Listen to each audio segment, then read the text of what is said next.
Et salut à tous, aujourd'hui on se retrouve pour une nouvelle vidéo. Aujourd'hui on va battre la première arène dans Pokémon Noir et Blanc, dans Pokémon Noir en l'occurrence, et on va voir comment la battre efficacement, rapidement, simplement. On va check ça de notre checklist et on va pouvoir avancer dans l'aventure ensuite et découvrir les vestiges du rêve. C'est le premier événement secondaire important dans Pokémon Noir et Blanc. Donc c'est parti, on avance vers le champion de la ligue puisque on a fait les derniers challengers dans la dernière vidéo sur comment bien commencer l'aventure noir et blanc. Et donc on va affronter ces dresseurs là, un seul dresseur, le dresseur de type feu normalement puisque j'ai choisi un starter de type herbe, donc c'est bien pour me mettre dans la merde évidemment.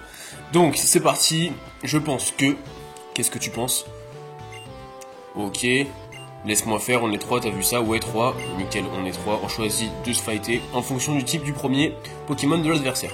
D'accord, donc en fait j'aurais peut-être dû mettre en premier mon flottajout pour pouvoir avoir un type herbe. Quoique pas forcément parce que je n'ai pas de type feu. Il aurait fallu que je prenne un type feu directement pour avoir un type eau et du coup le battre avec mon type herbe. Mais enfin bon, c'est pas très grave, on va affronter le type feu. Donc... on a mis notre flottajout en première position. Est-ce qu'il va tout de suite sortir son flammajout dès le premier Pokémon ou pas? On va voir ça tout de suite.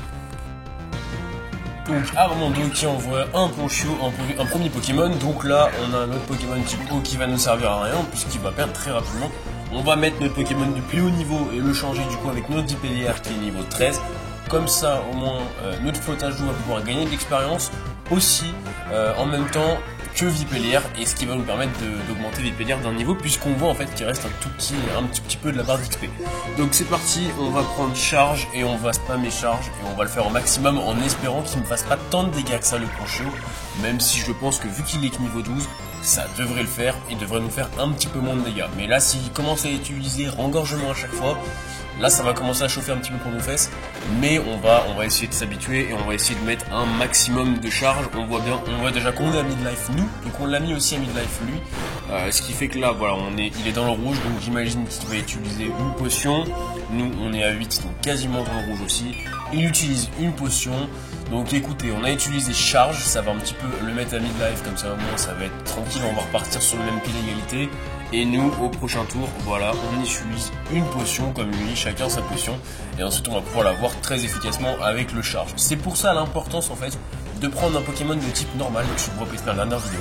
Dans la dernière vidéo, je vous disais au moins niveau 13. Parce que le niveau 13, c'est vraiment le minimum, puisqu'on a le Ponchio, donc le type normal du champion, donc forcément qui va être à un niveau en dessous. Donc c'est le minimum. Si on prenait au niveau 12, ça va être assez compliqué en sachant qu'il a rengorgement, vous allez vous faire avoir. Et si vous prenez un niveau 15, ça va encore mieux. Donc c'est franchement soit niveau 13, soit au-dessus, mais pas moins. C'est le plus important. Donc on voit qu'on est passé niveau 14 avec notre Vipélière. On change de Pokémon puisqu'on a un Flammajout qui va être envoyé et on prend notre petit Flottajout. Et on va spammer le pistolet à eau, simplement. Et puis on va normalement l'avoir en 3 coups. S'il n'y a pas de coup critique, s'il y a des coups critiques, ce sera en 2 coups. Et s'il n'y a pas du tout de coup critique, ce sera en 3 coups.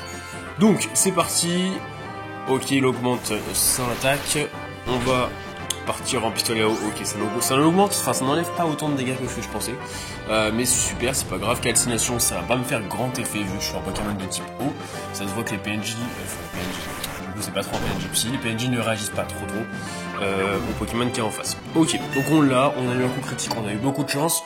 349 XP, niveau 11 on passe, peut-être le niveau 12 et non pas le niveau 12. On a battu du coup le champion Armando, assez simple, on n'a pas les 3 champions à battre, je vous rassure, Rachid et le dernier, je sais plus comment il s'appelle, on n'a pas à les battre, donc il n'y a pas de problème. Et franchement, ça a été assez simple, avec des Pokémon d'un assez faible niveau.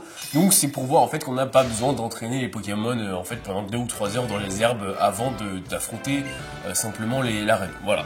Donc c'est extrêmement simple. Et puis là on reçoit du coup le CT rengorgement, on a reçu le badge et on va pouvoir aller voir ce qui se passe, qu'est-ce qu'on débloque comme quête secondaire à l'issue du coup d'avoir vaincu simplement l'arène. Donc on sort de l'arène et c'est parti, on passe voilà tous les challengers, on sort et un PNJ nous attend. C'est Oriz. Ok. Professeur Keltaria m'a demandé de venir. Ok, donc viens un peu par ici.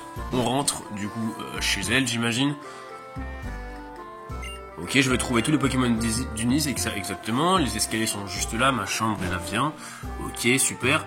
Donc, on voit du coup, il y a un PC avec un lit.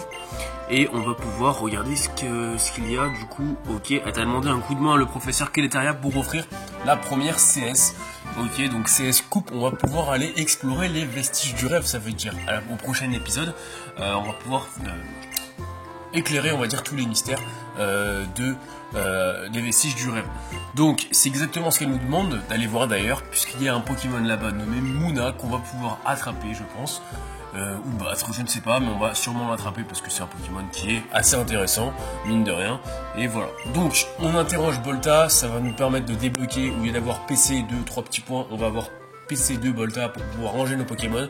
C'est un petit plus, si vous ne le savez pas, c'est ici qu'elle se trouve. Il suffit de lui parler et ça débloque ça. Donc, eh bien écoutez, voilà, on a vaincu l'arène, la première arène de Pokémon noir et blanc. Cette vidéo est terminée, je vous dis à très bientôt pour une prochaine. Allez, salut!